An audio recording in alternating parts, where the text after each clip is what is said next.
Your success will be determined by your own confidence and fortitude. ரொம்ப அருமையான code. வாழ்க்கையில் self confidence ரொம்ப important. ஆனால் நிறைய நேரங்களில் நம்ம அந்த கான்ஃபிடென்ஸை இழக்க நேரிடும். அது ஒரு தோல்வியாக இருக்கலாம், இல்லை ஒரு கசப்பான அனுபவமாக இருக்கலாம், இல்லை நம்மளே குறைச்சி எடை போட்டிருக்கலாம். இந்த மாதிரி நேரங்களில் நம்ம நல்ல பயங்கர ஸ்ட்ராங்காக இருந்த அந்த செல்ஃப் கான்ஃபிடென்ஸ் உடைச்சு சுக்குநூறாக போயிருக்கலாம். ஆனால் இந்த மாதிரி நேரங்களில் திருப்பி பவர்ஃபுல்லாக எப்படி எழுந்திருக்கிறது?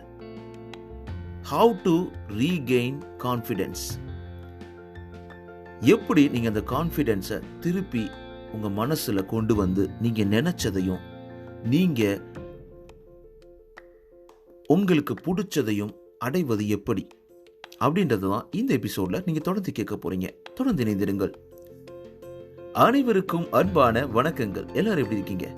ஒரு அருமையான வாரத்தோட இறுதியில் உங்களை சந்திக்கிறதுல ரொம்பவே மகிழ்ச்சி. உங்கள் வாழ்க்கையில் அனைத்தும் மிக சிறப்பாக சூப்பராக அமைஞ்சிட்டு இருக்கு அப்படின்றதுல எனக்கு சந்தோஷம். அது இல்லை அப்படின்ற பட்சத்தில் கூட உங்கள் வாழ்க்கை சூப்பராக மாறும். தொடர்ந்து நீங்கள் முயன்று கொண்டே இருங்கள். உங்களோட சப்போர்ட் ரொம்ப முக்கியம். இது வரைக்கும் நீங்கள் கொடுத்துட்டு சப்போர்ட்டுக்கு மிகப்பெரிய நன்றியை நான் தெரிவிச்சுக்கிறேன். நீங்கள் எந்த கண்ட்ரிலேருந்து என்ன இடத்துலேருந்து நீங்கள் லிசன் பண்ணாலும் மறக்காமல் நீங்கள் சப்ஸ்கிரைப் ஃபாலோ பண்ணுங்கள். அது எந்த பாட்காஸ்ட் பிளாட்ஃபார்மாக இருக்கலாம். உங்களோட சப்போர்ட் ரொம்ப முக்கியம். அது மட்டும் இல்லாமல் நீங்கள் ஸ்பாட்டிஃபைல இல்லை ஆப்பிள் பாட்காஸ்ட்டில் லிசன் பண்ணுறீங்கன்னா அங்கே 5 ரேட்டிங்ஸை நீங்கள் தொடர்ந்து கொடுத்துட்டே இருங்க. இது முழுக்க என்னோட ஓன் டைமிங்கில் ஒரு மாற்றத்தை ஏற்படுத்தணும். ஒரு நல்ல பேருக்கு, ஒரு 4 பேருக்கு நல்ல விஷயங்களை கொண்டு சேர்க்கணுன்ற முயற்சியில் தொடர்ந்து நான் ஓடிக்கிட்டே இருக்கேன். அதில் நீங்களும் பங்கு பெறலாம். உங்களுக்கு தெரியாதவங்கள வாழ்க்கையில் கூட நீங்கள் ஒரு மாற்றத்தை உருவாக்க முடியும். நீங்கள் கொடுக்குற அந்த ரேட்டிங்ஸ்லையும் நீங்கள் சப்ஸ்கிரைப் ஃபாலோ பண்ணுறதுலேயும் தான் அது இருக்குது. உங்களோட சப்போர்ட்டை நீங்கள் கொடுத்துக்கிட்டே இருங்க. உங்களோட தாட்ஸ், உங்களோட கமெண்ட்ஸ், உங்களோட ஃபீட்பேக் எல்லாத்தையும் மறக்காமல் RJ_Mano_ இந்த இன்ஸ்டாகிராம் பேஜில் நீங்கள் டைரெக்டாக என்னை கனெக்ட் பண்ணலாம். டைரெக்டாக என் கூட சேட் பண்ணலாம், பேசலாம். உங்களோட கேள்விகளும் உங்களுடைய குரலும் கூட இந்த பாட்காஸ்ட்டில் இடம்பெறலாம். ஓகே, நம்ம எபிசோட்குள்ளே போயிடலாம். ரொம்ப இந்த வாரம் எனக்கு சந்தோஷமாக இருக்குது. ஏன் அப்படின்னு கேட்டிங்கன்னா, ஒன் ஆஃப் அவர் லிசனர், அவர் பேர் சக்திவேல், இன்ஸ்டாகிராமில் என்னை கனெக்ட் பண்ணியிருந்தார். அவரோட வார்த்தைகள் ரொம்ப அருமையாக இருந்தது. ரொம்பவே பாராட்டியிருந்தார். சக்திவேல், நீங்கள் இதை கேட்டுக்கிட்டு இருக்கீங்கன்னா உங்களுக்கு ஒரு மிகப்பெரிய நன்றி. ரொம்ப சந்தோஷம் நீங்கள் என்ன ரீச் பண்ணதில். இதே மாதிரி நீங்களும் என்ன ரீச் பண்ணலாம். உங்களோட தாட்ஸ், கமெண்ட்ஸ் எதுவாக இருந்தாலும், உங்களோட கேள்விகள் எதுவாக இருந்தாலும் கேட்கலாம். இப்போ டாபிக் என்ன பார்க்க போகிறோம்? Regain confidence. அப்படி என்னப்பா கான்ஃபிடென்ஸ் அப்படின்னு சொல்லலாம். ஸோ எப்போவுமே இந்த வாழ்க்கையில் செல்ஃப் கான்ஃபிடென்ஸ் தான் நம்ம வாழ்க்கையை ஒரு கிரேட்டர் சக்ஸஸுக்கும் ஹாப்பினஸ்க்கும் லீட் பண்ணணும்னு சொல்லுவாங்க. நிறைய இடங்களில் ரிசர்ச்லேயே அதை நம்ம ப்ரூவ் பண்ணியிருக்காங்க. நம்ம ஒரு ரிஸ்க்கான ஒரு என்வாமெண்ட்டில் இருக்கும் பொழுது, நம்ம கான்ஃபிடெண்ட்டாக இருக்கும் பொழுது எப்படி நம்ம அந்த ஒரு விஷயத்தை பார்க்குறோம், அந்த கான்ஃபிடென்ஸை இழக்கும் பொழுது நம்ம அதை எப்படி அணுகிறோம் அப்படின்றதுல மாற்றம் இருக்கிறது அப்படின்றத கண்டுபிடிச்சிருக்கிறாங்க. ஸோ ரொம்ப ஒரு செல்ஃப் கான்ஃபிடென்ஸோடு நம்ம ஒரு பாசிட்டிவ் எஃபெக்டோடு நம்ம இருக்கும் பொழுது நம்மளை அறியாமலே நம்ம நிறைய பாசிட்டிவான சேஞ்சஸ் நம்ம லைஃப்பில் நடக்கிறத பார்ப்போம். அதே இது நம்ம ரொம்ப லோவாக ஃபீல் பண்ணுறோம், நெகட்டிவ் எஃபெக்ட்ஸ் அதிகமாக இருக்குன்னா நம்மளை அறியாமலே நெகட்டிவ் எஃபெக்ட்ஸ் எல்லாமே நம்ம mental health, relationship, school, career life எல்லாத்துலேயுமே அஃபெக்ட் பண்ணோம். ஓகேப்பா, நான் ரொம்ப கான்ஃபிடென்ட்டான ஆள் தான் சொல்லுவீங்க. யாருமே நான் 100% கான்ஃபிடென்ட் சொல்லவே முடியாதுங்க. ஏன்னா ஒரு இடத்துல நம்ம கான்ஃபிடென்ட்டாக இருக்கும்போது இன்னொரு இடத்துல நம்ம கீழே விழுக ஆரம்பிக்கிறோம். அது நிறைய காரணங்களால் இருக்கலாம். நம்ம வாழ்க்கையில் நடக்கக்கூடிய தோல்விகளாக இருக்கலாம், கசப்பான அனுபவங்களாக இருக்கலாம், இல்லை நம்ம ஒரு ரிலேஷன்ஷிப் பிரேக்கப்பாக இருக்கலாம், இல்லை எந்த ஒரு கசப்பான அனுபவங்களும் நம்ம கான்ஃபிடென்ட் லெவலை குறைக்கும்.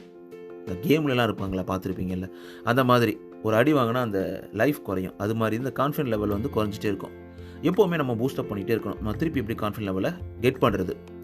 ஸோ அந்த ரீகெயின் பண்ணி ரொம்ப ஃபோர்ஸ்ஃபுல்லாக, ரொம்ப பவர்ஃபுல்லாக திருப்பி நம்மளோட ட்ராக்கில் எப்படி ஓடுறது, அதை தான் நம்ம பார்க்க போகிறோம்.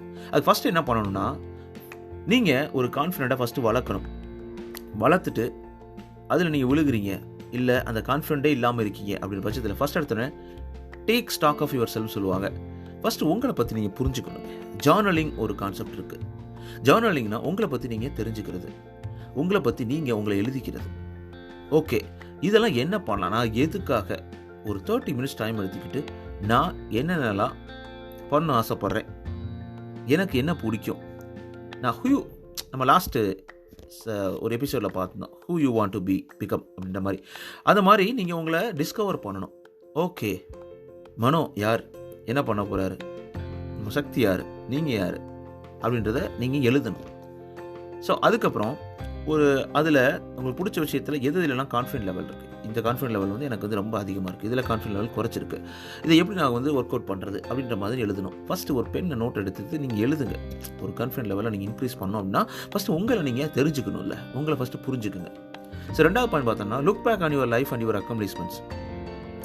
இது வந்து எக்ஸாக்டாக நம்ம வந்து கான்ஃபிடென்ட் லெவல் அதிகமாக இருக்கிறதுக்கு ஃபஸ்ட்டு நீங்கள் உங்களை புரிஞ்சுக்கணும்னு நான் சொன்னேன்.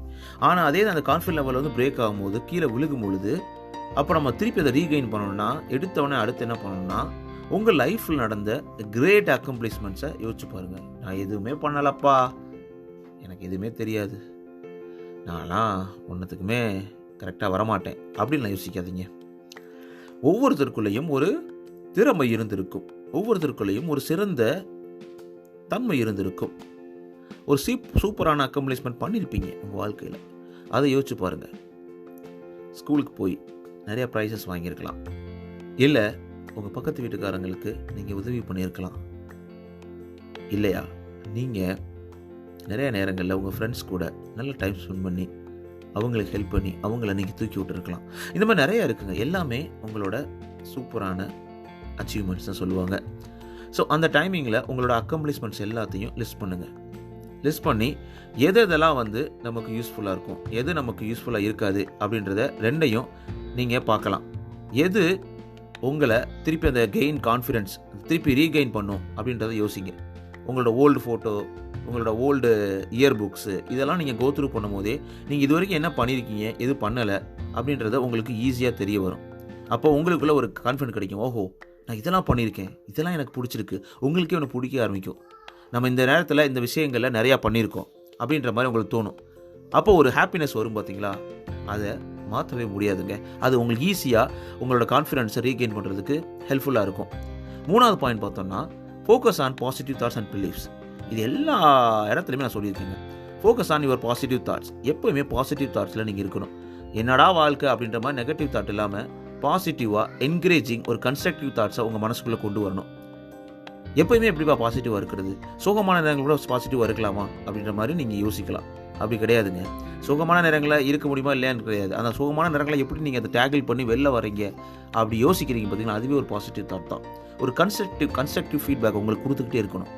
எப்பயுமே ஒரு பாசிட்டிவாக, ஓகே எல்லா விஷயத்துலையும் பாசிட்டிவாக பார்க்கலாம். ஓகே, நீங்கள் வந்து ஒரு ப்ரெசன்டேஷன் பண்ண போகிறீங்க, உங்களுக்கு பயமாக இருக்குது, உங்களால் கரெக்டாக பண்ண முடியாது அப்படின்ற மாதிரி உங்களுக்கு கான்ஃபிடென்ட் லெவல் இல்லை அப்படின்ற பட்சத்தில் அந்த நேரத்தில் நீங்கள் என்ன யோசிக்கலாம்னா, ஓகே இது வந்து ஏற்கனவே வந்து நான் சேலஞ்சிங்காக இருந்தால் கூட நான் வந்து இந்த ப்ரெசன்டேஷனை ஹேண்டில் பண்ண முடியும், சக்ஸஸ்ஃபுல்லாக முடிக்க முடியும் அப்படின்ற மாதிரி நீங்கள் நினைக்கலாம். ஸோ உங்களால் சுட் அந்த வார்த்தை யூஸ் பண்ணாமல் கேன் யூஸ் பண்ணலாம். கேன்னா I can do it, I can achieve this அப்படின்ற மாதிரி நீங்கள் யோசிக்கணும். சுட் இது ஐ சுட் டூ திஸ்ன்னு சொல்லும் போது உங்களுக்கு ப்ரெஷர் அதிகமாக இருக்கும். ஆனால் ஐ கேன் டூ திஸ் அப்படின்னு சொல்லும் போது உங்களுக்கு அந்த ப்ரெஷர் வரவே வராது. ஈஸியாக நீங்கள் அதில் வர முடியும். பி யுவர் ஓன் சியர்லீடர்னு சொல்லுவாங்க. ஸோ உங்களுக்கு நீங்களே தட்டி கொடுத்துக்குங்க.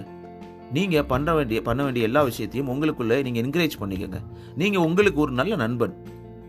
நீங்கள் சொல்லிக்கோங்க, சூப்பராக பண்ணுற, நல்லா பண்ணுற, அழகாக பண்ணுற, உன்னால் முடியும், உன்னால் கண்டிப்பாக பண்ண முடியும், உன்னால் கண்டிப்பாக அச்சீவ் பண்ண முடியும் அப்படின்னு மறுபடியும் உங்களுக்குள்ளே சொல்லிக்கோங்க. Be your own cheerleader. அது உங்களோட அந்த கான்ஃபிடென்ஸை திருப்பி எடுத்துக்கொண்டு வந்து கெயின் பண்ண வைக்கும். So my presentation might not him perfect but my colleagues ask questions and remain engaged. இதுதான் பாசிட்டிவ் தாட்ஸ். நமக்கு கரெக்டாகவே பண்ணலாம் கூட ஒரு 2-3 பேர் நம்ம என்கேஜ் பண்ணோம் அப்படின்ற மாதிரி நம்ம மைண்டில் ஒரு தாட்ஸ் வரும். அதுக்கப்புறம் பார்த்தீங்கன்னா, செட் கோல்ஸ் அண்ட் எக்ஸ்பெக்டேஷன்ஸ். உங்களுக்கு என்ன பிடிச்சிருக்கு, ஃபஸ்ட்டு உங்களை நீங்கள் யாருன்னு தெரிஞ்சுக்கிறீங்க. அடுத்து உங்களுக்கு என்ன பிடிச்சிருக்கு, என்ன ஆக போகிறீங்க, என்ன ஆகணும் அப்படின்றத நீங்கள் கிளியராக இருக்கணும். அது மாதிரி ஒரு ரியலிஸ்டிக் கோலை வைக்கணும். ஓகே, இந்த ரியலிஸ்டிக் கோல் வைக்கும் போது நான் ஜெயிக்க முடியும். ஒரு 40 வயசில் வந்து நான் வந்து ஒரு பெரிய ஹாக்கி பிளேயராக, இன்டர்நேஷ்னல் ஹாக்கி பிளேயராக ஆகணும்னு நினைக்கிறது தப்பு கிடையாதுங்க. கண்டிப்பாக ஆகலாம் உங்களால் முடிஞ்சா. பட் ஆனால் அதுக்கு வயசு எல்லாமே இருக்குல்ல. ஸோ எல்லாத்துக்கும் ரியலிஸ்டிக்காக இருக்கலாம். நீங்கள் ஃபஸ்ட்டு இந்த ரியலிஸ்டிக் கோலை செட் பண்ணணும். எனக்கு வந்து நான் ஒரு மியூசிக் கற்றுக்கணும், எனக்கு வந்து ஒரு நல்ல ஒரு பிஸ்னஸ் ஆரம்பித்து நல்ல பெரிய ஆளாக வரணும், இல்லை எனக்கு வந்து இந்த ஒரு டிகிரி பண்ணணும், இந்த டிகிரி பண்ணி முடிக்கணும். எல்லாத்துலேயும் அந்த எலிஜிபிலிட்டி நம்ம ஒரு செட் பண்ணியிருக்காங்கல்ல, அதுக்கு ஏற்ற மாதிரி நம்மளை ஃபஸ்ட்டு க்ரோ அப் பண்ணி அதுக்கப்புறம் நம்மளோட கோலை செட் பண்ணும்பொழுது ஈஸியாக ஒரு இடத்துல நம்ம அச்சீவ் பண்ண முடியும். அதனால் அந்த இடத்துல நம்ம தெளிவாக இருக்கணும். ரியலிஸ்டிக் கோல்ஸ் அப்படின்றது ரொம்ப இம்பார்ட்டன்ட் பாயிண்ட். அதை நீங்கள் செட் பண்ணும்போது உங்களுக்கு கான்ஃபிடென்ட் குறையவே குறையாது. நான் ஒரு பெரிய சூப்பர் ஸ்டார் ஆகணும் அப்படின்னு நினைக்கிறது தப்பு கிடையாதுங்க. அதே இது இன்றைக்கி நீங்கள் ஒரு சினிமாவில் ஒரு 30-40 வயசுக்கு மேலே நீங்கள் திருப்பி என்ட்ராகி ஒரு சூப்பர் ஸ்டார் ஆக முடியுமா அப்படின்றது ரியலிஸ்டிக் கோல். அதே இது நான் சினிமாவில் நடிக்கணும் அப்படின்றது வந்து ரியலிஸ்டிக் கோல் தான். நடிக்க முடியும், அது எத்தனை வயசுனாலும் நடிக்கலாம். ஸோ எல்லாத்துக்குமே ஒரு ரியலிஸ்டிக்காக நீங்கள் செட் பண்ணும்போது உங்கள் மைண்டுக்கு தெரியும், ஓகே இது என்னால் பண்ண முடியும், இது பண்ண முடியாதுன்னு சொல்லிட்டு. அப்போ உங்கள் மைண்டுக்கு ஒரு கான்ஃபிடென்ட்டாக நீங்கள் பூஸ்டப் பண்ணுறீங்கல்ல. ஸோ அந்த இடத்துல தான் நம்மளோட கான்ஃபிடென்ஸும் கெயின் பண்ணும். ஸோ அடுத்த பாயிண்ட் ரொம்ப ரொம்ப பிடிச்சது, எப்பயுமே எல்லா இடத்துலையுமே நான் சொல்லியிருக்கேன், எல்லா எபிசோட்லையுமே, fake it till you make it சொல்லுவாங்க. என்ன ஆகணும் அப்படின்ற மாதிரி. ஸோ உங்களுக்கு கான்ஃபிடென்ட் பர்சனாக நீங்கள் நினைக்கிறீங்க, உங்களோட அந்த இமேஜை மாற்றணும் மற்றவங்க முன்னாடி அப்படி நினைக்கிறீங்கன்னா, நீங்கள் ஃபஸ்ட்டு பண்ண வேண்டியது நீங்கள் உங்களை வந்து அந்த மாதிரி இருக்கிற மாதிரி நடிச்சுக்கணும். அப்படியே நடிக்க சிம்கரா சொன்ன மாதிரி யூ கேன் வின்ல. So at end of the day, அந்த 21 டேஸ்க்கு அப்புறம் நீங்கள் எதுவாக மாறணும்னு நினைக்கிறீங்களோ நீங்கள் அதை ஆட் பண்ண ஆரம்பிக்கும் போது நீங்கள் அதுவாக மாறுவீங்க. நான் ஒரு நல்ல மனிதனாக இருக்கணும், டெய்லி காலைல எழுந்திரிக்கணும், ஜிம்முக்கு போகணும், நிறையா படிக்கணும், டெய்லி காலைல எழுந்திரிச்சு படிக்கணும், இல்லை டெய்லி காலைல எழுந்திரிச்சு நான் இந்த வேலையை முடிக்கணும், இல்லை நான் இந்த மாதிரி என்னோடய பாசிட்டிவ் அவுட்லுக் இருக்கணும், நல்ல ட்ரெஸ்ஸஸ் போடணும், நான் வந்து என்னை பார்க்கும் போதே மற்றவங்க எல்லாருமே okay what a positive man அப்படின்ற மாதிரி சொல்லணும். அப்படின்ற மாதிரி சொல்லும் போது எனக்கு ரொம்ப பிடிச்சிருக்கும் அப்படின்னா நினைக்கும் போது நீங்கள் வந்து உங்களை அறியாமலே நீங்கள் அதை ஆட் பண்ண ஆரம்பிக்கும் போது 21 நாளுக்கு அப்புறம் நீங்கள் அதுவாக மாற ஆரம்பிக்கிறீங்க. ஸோ உங்களோட பாடி லாங்குவேஜ் வந்து முக்கியங்க அந்த கான்ஃபிடன்ஸ் லெவலுக்கு. எப்போவுமே ஸ்டாண்ட் அண்ட் ஸ்ட்ரெயிட்னு சொல்லுவாங்க. ஸோ வாக் பண்ணும்போது நல்ல நேர்ந்த நிமிர்ந்த நன்னடைன்னு சொல்லுவாங்கள்ல, அந்த மாதிரி நடக்கிறது, நிறைய ஸ்மைல் பண்ணுறது, ஸோ மற்றவங்களுக்கு பேச விட்டுட்டு நம்மளும் நிறையா பேசுகிறது, அதெல்லாம் நம்மளுக்கு கான்ஃபிடென்ட் லெவலில் நிறையாவே கொடுக்குங்க. எப்போயுமே ஒரு மாதிரி ஒரு ஓரமாக உட்காராமல் நிறைய இதெல்லாம் பண்ணும்பொழுது நம்மளை அறியாமலே நம்மளுக்குள்ளே ஒரு கான்ஃபிடென்ட் வரும் பார்த்தீங்களா, அருமையாக இருக்கும். ஸோ அதுக்கப்புறம் டேக் சான்சஸ் சொல்லுவாங்க, 6th பாயிண்ட். ஸோ சில விஷயங்கள் உங்களால் கண்ட்ரோல் பண்ண முடியாது, சில விஷயங்கள் கண்ட்ரோல் பண்ண முடியும். கண்ட்ரோல் பண்ண முடியாத விஷயங்கள் நினச்சி கவலையப்படாதீங்க, அதெல்லாம் உங்கள் கான்ஃபிடென்ட் லெவலில் குறைக்கும். அப்போ கான்ஃபிடென்ட் நீங்கள் கெயின் பண்ணவே முடியாது. ஸோ திருப்பி கெயின் பண்ணணும் அப்படின்ற பட்சத்தில் அவங்க என்ன நினைப்பாங்களோ அப்படின்னு சொல்லிட்டு நீங்கள் நினைக்கிறது தப்புங்க. அவங்க நினச்சிட்டு போகிறாங்க, நீங்கள் உங்களை பற்றி என்ன நினைக்கிறீங்க, அதுதான் முக்கியம். ஸோ இது என்னால் பண்ண முடியும், இதை பண்ண முடியாது அப்படின்றத நீங்கள் நினைக்கணும். ஸோ யார் எதெல்லாம் கண்ட்ரோல் பண்ண முடியுமோ அந்த கண்ட்ரோலபிள் திங்ஸை வந்து நீங்கள் நினச்சி ஃபீல் பண்ணால் ஓகே. அன்கண்ட்ரோலபிள் திங்ஸை நீங்கள் யோசிக்கிறது வந்து உங்களோட கான்ஃபிடன்ஸ் லெவலில் கண்டிப்பாக குறைக்கும். ஸோ அந்த நேரத்தில் நீங்கள் தெளிவாக இருக்கணும். அது மாதிரி ஒரு நியூ ஆக்டிவிட்டிஸ் எக்ஸ்பெரிமெண்ட் பண்ணுங்கள். அது மாதிரி வந்து நிறைய உங்கள் மைண்டை ஒரு கம்ஃபர்ட் ஜோன்லேருந்து எடுத்து வெளில வந்து அந்த கம்ஃபர்ட் ஜோன் விட்டு வெளில வந்து ஏதாவது ஒரு புதுசாக ட்ரை பண்ணி ஒரு சின்ன சக்ஸஸ்லாம் உங்களுக்கு கிடைக்கும் போது ஈஸியாக அந்த கான்ஃபிடென்ட் லெவல் திருப்பி அதிகமாகிறதுக்கான வாய்ப்புகள் நிறையாவே இருக்குதுன்னு சொல்லலாம். ஸோ 7வது பாயிண்ட் ஹெல்ப் சம்மோன்னு ஒரு பாயிண்ட் இருக்குங்க. என்னடா அது ஹெல்ப் பண்ணால் நம்மளுக்கு கான்ஃபிடென்ட் கூடுமான்னு நினைக்கிறேன். ஆமாங்க, ரொம்பவே அது ப்ரூவ் பண்ணப்பட்ட உண்மைன்னு சொல்லுவாங்க. நம்ம வாலண்டியர் பண்ணி மற்றவங்களை ஹெல்ப் பண்ணும்போது நம்மள அறியாமலே நம்ம ப்ரௌடாக ஃபீல் பண்ணுவோம். அந்த ப்ரௌட் ஃபீலிங் வந்து நம்மளுக்கு நல்ல கான்ஃபிடென்ட் லெவலில் கெயின் பண்ணி கொடுக்கும். ஸோ அதனால் அதை நீங்கள் ட்ரை பண்ணலாம். ஸோ வாலண்டியர் ஆப்பர்ச்சுனிட்டி பண்ணலாம், யாருக்காவது சின்ன ஹெல்ப் பண்ணலாம். நீங்கள் பணமாக கொடுக்கணும்னு அவசியம் கிடையாது. நீங்கள் பணத்தை தவிர மற்றபடி இப்போ இந்த பாட்காஸ்ட் பண்ணுறேன் பார்த்தீங்களா, இதுவே எனக்கு எவ்வளோ சந்தோஷமாக இருக்குது தெரியுமா, எவ்வளோ சந்தோஷம், எவ்வளோ கான்ஃபிடென்ட் கொடுத்துட்டு தெரியுமா. அது இதில் வந்து எனக்கு என்ன பெனிஃபிட் அப்படின்னு கேட்டிங்கன்னா ஒரு சந்தோஷங்க, ஒரு மன சாட்டிஸ்ஃபேக்ஷன். நீங்கள் கேட்டுக்கிட்டு இருக்கீங்களே, ஸோ உங்களோட டைம் எனக்கு கொடுத்துக்கிட்டு இருக்கீங்களே, உங்களோட வாழ்க்கையில் ஒரு சின்ன ஸ்மைல் என்னால் ஏற்படுத்த முடியுதில்ல, அதுதாங்க என்னோடய சந்தோஷமும் கூட. ஸோ அந்த மாதிரி நீங்களும் ஏதாவது இது உங்களுக்கு பிடிச்ச விஷயத்தில் நீங்கள் வாலண்டியர் பண்ணலாம். ஸோ 8வது பாயிண்ட் பார்த்தோன்னா take care of yourself. உண்மைதாங்க, எல்லாருமே take care of your wife, take care of your kid, take care of your family எல்லாம் சொல்லுவாங்க. Take care of yourself first. So நீங்கள் நல்லா இருந்தால் தான் எல்லோரும் நல்லா இருக்க முடியும். அப்போ உங்களோட மன லெவலையும் சரி உடல் லெவலையும் சரி நீங்கள் you have to be best, சரிங்களா. ஸோ டெய்லி கரெக்டாக சாப்பிட்ணும், கரெக்டாக தூங்கணும், அது மாதிரி ஜங்க் ஃபுட் அவாய்ட் பண்ணலாம், எக்ஸசைஸ் பண்ணலாம், ஸ்ட்ரெஸ்ஸை ரெடியூஸ் பண்ணுறதுக்கு நிறைய ஸ்ட்ரெஸ் ரெடியூஸ் பிளான் பண்ணலாம், நிறைய பாட்டு கேட்கலாம், நல்ல இசை கேட்கலாம், நல்ல மனிதர்கள்ட்ட பேசலாம், நல்ல ப்ரொடக்டிவான டைமை நீங்கள் ஸ்பெண்ட் பண்ணலாம், புக் ரீட் பண்ணலாம், அந்த மாதிரி நிறைய இருக்குங்க. இதில் எது பண்ணாலுமே நீங்கள் உங்களை டேக் கேர் பண்ணிக்க முடியும். உங்களை டேக் கேர் பண்ணும்பொழுது ஈஸியாக அந்த கான்ஃபிடன்ஸ் லெவல் அதிகமாகுங்க. ஸோ அதுக்கப்புறம் let go of the idea of perfection. So எப்பவுமே என்ன சொல்லுவாங்கன்னா ஃபோக்கஸ் பண்ணணும். அந்த ஒரு விஷயத்தை நீங்கள் எடுத்துக்கிட்டிங்கன்னா ஓரளவுக்கு நான் பர்ஃபெக்டாக பண்ணணும், நான் இந்த ஒரு எக்ஸசைஸாக முடிச்சாகணும், நாளைக்கு மேம்க்கு சப்மிட் பண்ணணும் அப்படின்னா நான் அந்த நோட்ஸை கரெக்டாக எடுத்து அதை கரெக்டாக பண்ணி நல்லா ஓவர்லே பண்ணி அவங்ககிட்ட நல்ல மார்க் வாங்கணும் அப்படின்ற மாதிரி ஒரு பர்ஃபெக்ஷன்.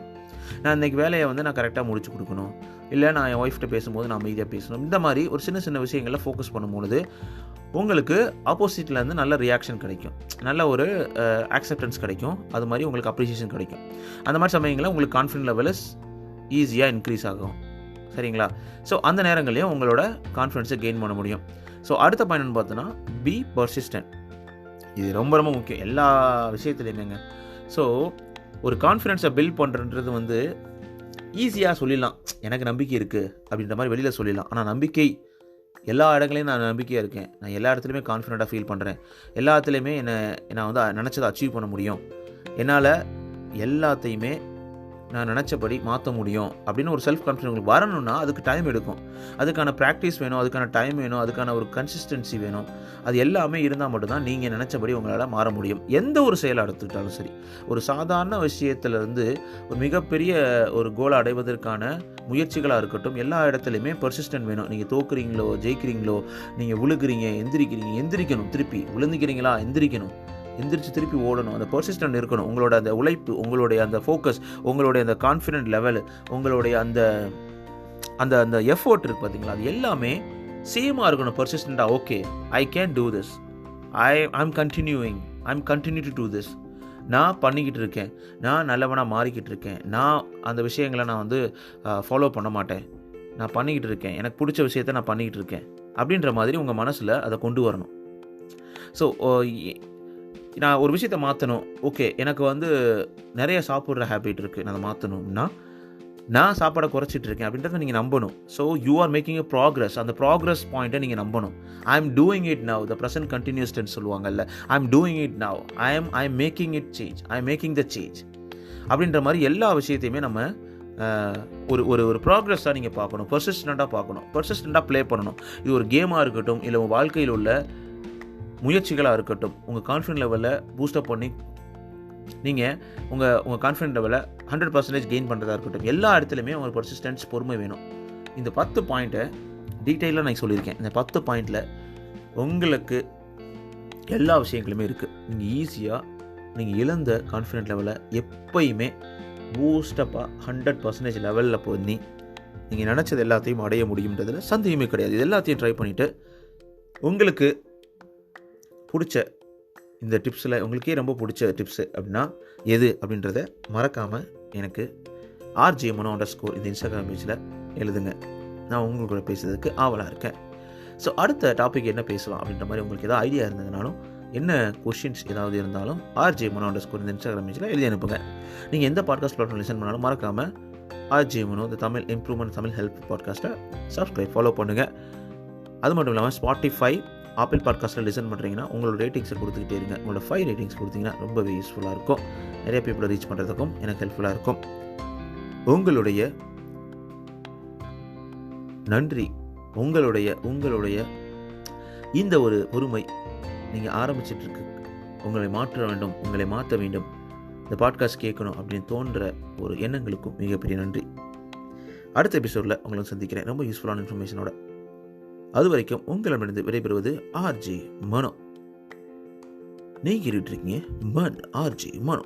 இது உங்களோட நம்பிக்கை. உங்கள் வாழ்க்கையில் அனைத்தும் சிறப்பாக சூப்பரா அமைவதற்கு வாழ்த்துக்கள். டேக் கேர் நண்பா, நன்றி. Happy weekend. பாய் பாய்.